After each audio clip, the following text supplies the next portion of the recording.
A world within a world.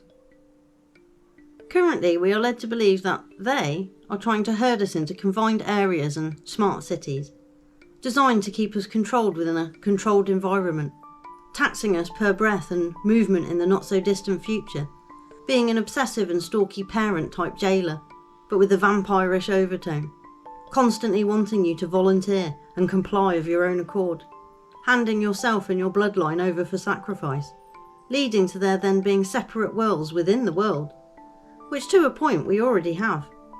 Certain countries not entirely open to the whole world, countries that had previously been shut off or restricted as we are told. And there is even speculation, if you follow the Crater Earth, Bigger Earth theory, that there is more land than we have been told about, so could be countless other countries or lands, operating alongside us to a certain degree, but just as unaware as we are. And if you think out a bit further, it could easily be speculated that if we are in a contained environment, as with the firmament idea, or as a globe in a larger universe, then we are just a world within a world anyway. And as an extra layer, we are often said to have our own worlds going on in our heads as well. Again, being a world within a world, but a separated and detached one from outside.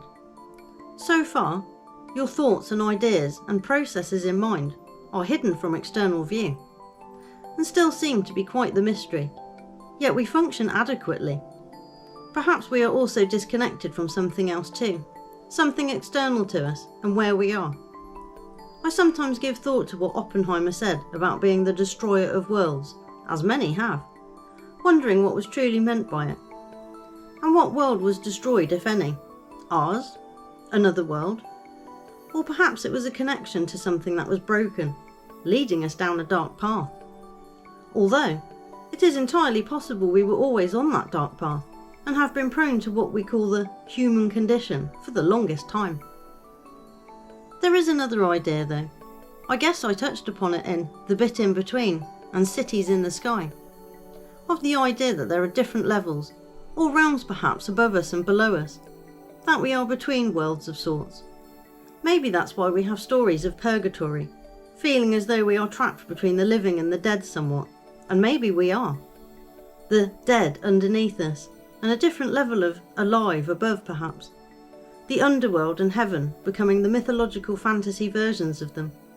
But maybe they started as other stories of wondrous cities in the sky and terrifying caverns down below, each with their own life forms and histories, just as we have in ours. Yet somewhere along the line, they became intermingled. Possibly a catastrophe engulfed or affected all three, and the borders became somewhat blurred for a time.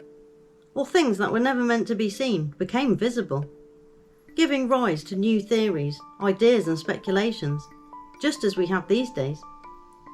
Or of course, it could just be that we as humans are merely at the mercy of our imaginations and our ability for deception, both towards other people and ourselves.